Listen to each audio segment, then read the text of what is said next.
रविंद्र नारायण रवि ईश्वर की शपथ लेता हूँ कि मैं श्रद्धापूर्वक पश्चिम बंगाल के राज्यपाल के पद का कार्यपालन करूँगा। 26 বিধানসভা নির্বাচনের আগে গত সপ্তাহেই রাজ্য রাজনীতিতে হইচই পড়ে যায়, কারণ পশ্চিমবঙ্গের রাজ্যপাল পদ থেকে হঠাৎ ইস্তফা দিয়ে দেন সিভি আনন্দ বোস। কী কারণে এই সিদ্ধান্ত তিনি নিলেন তার উত্তর এখনও স্পষ্ট নয়। তবে এসবের মাঝেই সময় নষ্ট না করে রাজধানী থেকে বাংলার নয়া রাজ্যপালের নাম ঘোষণা করে দেওয়া হয়। বেছে নেওয়া হয় তামিলনাড়ুর সদ্য প্রাক্তন রাজ্যপাল রবীন্দ্র নারায়ণ রবিকে। বৃহস্পতিবার শপথ নেন তিনি। তবে সিভি আনন্দ বোসের আচমকা পদত্যাগ এবং রবীন্দ্র নারায়ণ রবিকে বাংলার রাজ্যপাল হিসেবে বেছে নেওয়া কৌতূহল তুঙ্গে।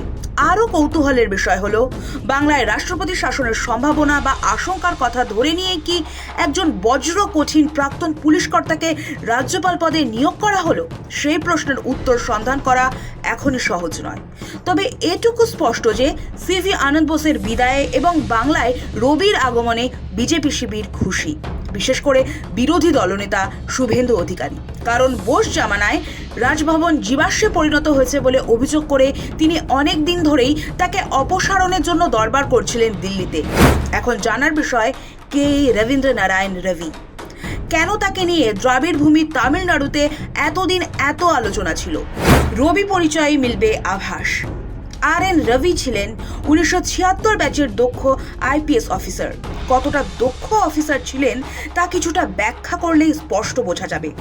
90-এর দশক থেকেই কেন্দ্রীয় গোয়েন্দা বাহিনী তথা ইন্টেলিজেন্স ব্যুরোতে কর্মরত ছিলেন রবি। একজন পুলিশ কর্তা থেকে ক্রমশ গোয়েন্দা ব্যবস্থার গুরুত্বপূর্ণ মুখ হয়ে উঠেছিলেন রবীন্দ্র নারায়ণ। সেই সময়ের সহকর্মীদের কাছে তিনি ছিলেন শান্ত, ভদ্র এবং সহজ মানুষ। দীর্ঘ প্রশাসনিক অভিজ্ঞতা ও নিরাপত্তা সংক্রান্ত দায়িত্ব পালনের জন্য তিনি কেন্দ্রীয় মহলে পরিচিত এক মুখ। RN রবি 90-এর দশকে কাশ্মীর জুড়ে জঙ্গি বিদ্রোহের সময়ে আইবির যে বিশেষ কে গ্রুপ কাশ্মীর অপারেশন সামলাতো, রবি ছিলেন সেই দলের সদস্য। শ্রীনগরেও আইবির হয়ে কাজ করেছিলেন রবি। পরে তাকে উত্তর পূর্ব ভারতের দায়িত্বে থাকা আইবির একটি দলে পাঠানো হয়। 2012-13 সালে আবার রবির নাম সামনে আসে। ভারত পাক সিনিয়র গোয়েন্দা কর্তাদের ট্র্যাক টু বৈঠকের অন্যতম চরিত্র ছিলেন রবি। এ ধরনের বৈঠকের কোনো সরকারি স্বীকৃতি থাকে না, কিন্তু অভ্যন্তরীণ নিরাপত্তার নীতি নির্ধারণে তা গুরুত্বপূর্ণ। তখন প্রাক্তন আইবি চিফ অজিত ডোভালও কয়েকটি ট্র্যাক টু মিটিংয়ে অংশ নিয়েছিলেন বলে জানা যায়। কিন্তু 2013 সালের দিকে যখন স্পষ্ট হতে শুরু করে যে 2014 সালের লোকসভা নির্বাচনে বিজেপি ক্ষমতায় আসতে পারে, তখন ডোভাল এই বৈঠকগুলিতে যাওয়া বন্ধ করেন। কিছুদিনের মধ্যেই রবিও এই সব বৈঠক থেকে সরে দাঁড়ান। নরেন্দ্র মোদী প্রধানমন্ত্রী হওয়ার পর অজিত ডোভালকে জাতীয় নিরাপত্তা উপদেষ্টা করা হয়। RN রবিকে নিয়োগ করা হয় জয়েন্ট ইন্টেলিজেন্স কমিটির চেয়ারম্যান হিসেবে। পাশাপাশি তাকে নাগা শান্তি প্রক্রিয়ার আলোচনাকারী বা ইন্টারলোকিউটরও করা হয়।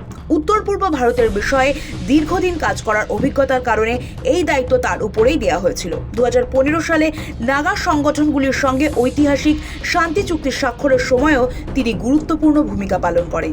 এরপর 2019 সালে তাকে নাগাল্যান্ডের রাজ্যপাল করা হয়।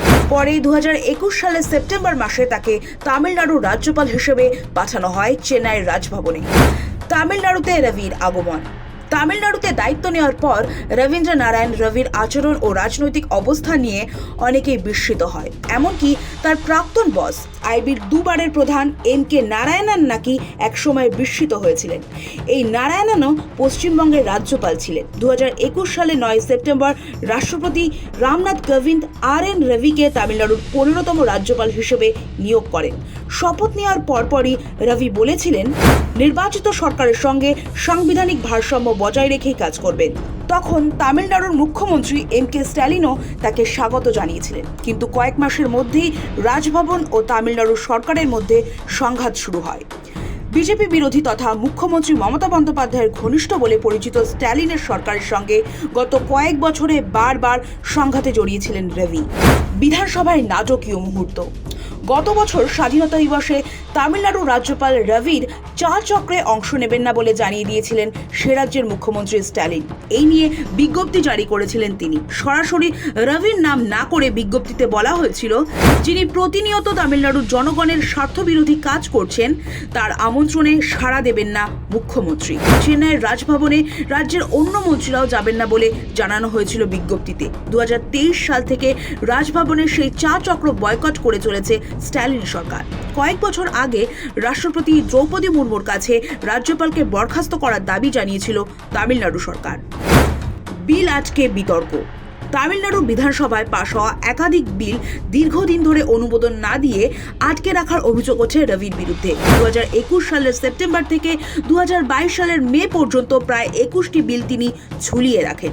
সবচেয়ে বড় বিতর্ক তৈরি হয় মেডিকেল কলেজে ভর্তির ক্ষেত্রে নিট পরীক্ষার বিরোধিতা করে আনা একটি বিলকে ঘিরে। তামিলনাড়ু সরকার চেয়েছিল দ্বাদশ শ্রেণীর নম্বরের ভিত্তিতে ভর্তি হোক, কিন্তু সেই বিল অনুমোদন না করে রাষ্ট্রপতির কাছে পাঠিয়ে দেন রবি। পরে তিনি বলেন, কোনো বিল আটকে রাখা মানে শুধু অপেক্ষা করানো নয়, অনেক সময় সেটি কার্যত অকেজো হয়ে যায়। এই মন্তব্যে রাজ্য সরকারের সঙ্গে সংঘাত আরও তীব্র হয়। ভাষা ও শিক্ষানীতি নিয়েও মতবিরোধ। জাতীয় শিক্ষানীতি নিয়েও তামিলনাড়ু সরকারের সঙ্গে মতবিরোধ দেখা দেয়। রবি প্রকাশ্যে এই নীতিকে সমর্থন করেন এবং ছাত্রদের একাধিক ভারতীয় ভাষা শেখার পরামর্শ দেন। অন্যদিকে তামিলনাড়ুর শাসক দল ডিএমকে মনে করে 3 ভাষার নীতি কার্যত হিন্দি চাপিয়ে দেওয়ার চেষ্টা। ফলে শিক্ষানীতি নিয়েও রাজভবন ও সরকারের মধ্যে রাজনৈতিক দূরত্ব বাড়তে থাকে। তামিলনাড়ু না তামিঝাগম বিতর্ক। 2023 সালের জানুয়ারিতে এক অনুষ্ঠানে রবি মন্তব্য করেন, তামিলনাড়ুর বদলে তামিঝাগম নামটি হয়তো বেশি উপযুক্ত। এই মন্তব্যে রাজ্যের রাজনৈতিক মহলে তীব্র প্রতিক্রিয়া দেখা যায়। ডিএমকে থেকে শুরু করে বিরোধী এআইএডিএমকে সব দলই এই মন্তব্যের সমালোচনা করে। চেন্নাইয়ের বিভিন্ন জায়গায় গেট আউট রবি পোস্টারও দেখা যায়। দ্রাবিড় মডেল নিয়ে কটাক্ষ। তামিলনাড়ুর শাসক দল যে দ্রাবিড় মডেলের শাসনের কথা বলে, সেটিকেও তীব্র ভাষায় সমালোচনা করেছিলেন রবি। এক সাক্ষাৎকারে তিনি বলেন, এমন কোনো শাসন মডেল নেই, এটা কেবল রাজনৈতিক স্লোগান। এই মন্তব্য তামিল রাজনীতিতে বিতর্কের আগুন আরও বাড়িয়ে দেয়। নাগাল্যান্ডেও বিতর্ক।